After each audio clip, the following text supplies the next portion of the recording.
Cet homme qui marche d'un pas décidé n'est pas un homme comme les autres. Il s'appelle Christian et travaille pour un grand distributeur. Nous sommes dans le centre logistique d'une grande chaîne alimentaire entièrement informatisée. Ici, tout est géré par l'informatique. Au moindre problème, tout s'arrête. On n'a plus de livraison. Effectivement, il suffirait d'un bug dans le système névralgique pour interrompre toute distribution alimentaire. Un scénario catastrophe qu'il est chargé d'éviter car il est informaticien de gestion. Mon rôle, c'est de m'assurer auprès des utilisateurs qu'ils aient un système performant et qu'ils puissent faire leur travail dans les meilleures conditions. Sa mission, parer à tous les problèmes et rassurer les utilisateurs du système si les disques durs s'enflamment. Ça va bien? Oui, toi. Il faudra que tu me donnes quelques exemples d'incidents qui ont été ouverts. D'accord. Ensuite, on va réunir une petite séance de crise avec les spécialistes du système. Le magicien informatique trouve toujours une solution. Il crée et améliore les logiciels pour simplifier la vie de ses semblables. Salut! Les gens pensent souvent que l'informaticien est devant son écran et qu'il n'a pas de contact. Or, l'informaticien de gestion, c'est tout l'opposé.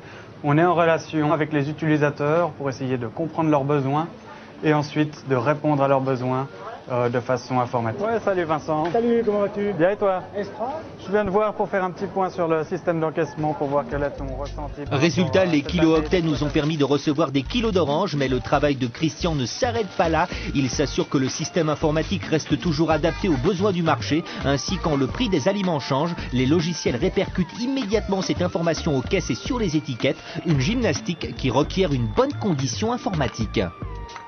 Il va pouvoir nous demander des petites étiquettes automatisées avec le prix qui s'affiche directement et qui est mis à jour en permanence.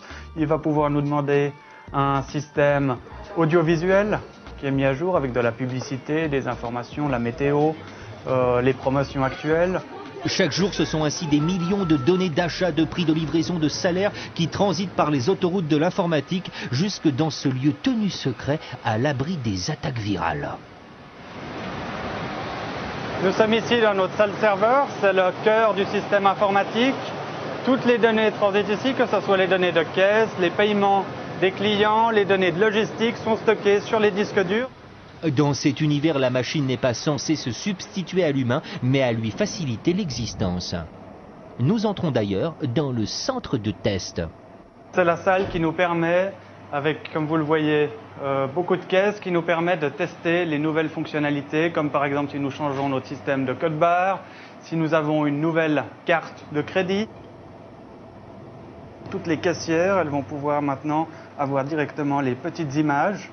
Comme ça, ça leur facilitera le choix des produits quand les clients viendront sur le tapis de caisse. Améliorer les systèmes informatiques, c'est un travail d'équipe. Après avoir déterminé les besoins des utilisateurs, les avoir traduits en langage informatique, Christian les communique aux développeurs qui améliorent les logiciels.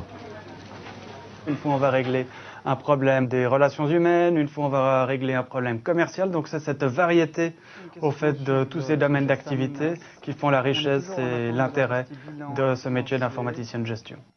En résumé, il analyse, il traduit et il communique avec beaucoup de monde. Ok, donc aujourd'hui, on va regarder comment sont alimentés nos serveurs de caisse. On a le système P49 qui gère les produits frais.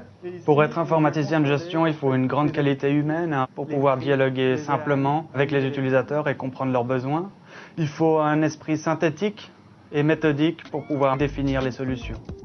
Informaticien de gestion, une profession recherchée dans les administrations, la finance et le domaine médical. Bref, un métier pas bouché.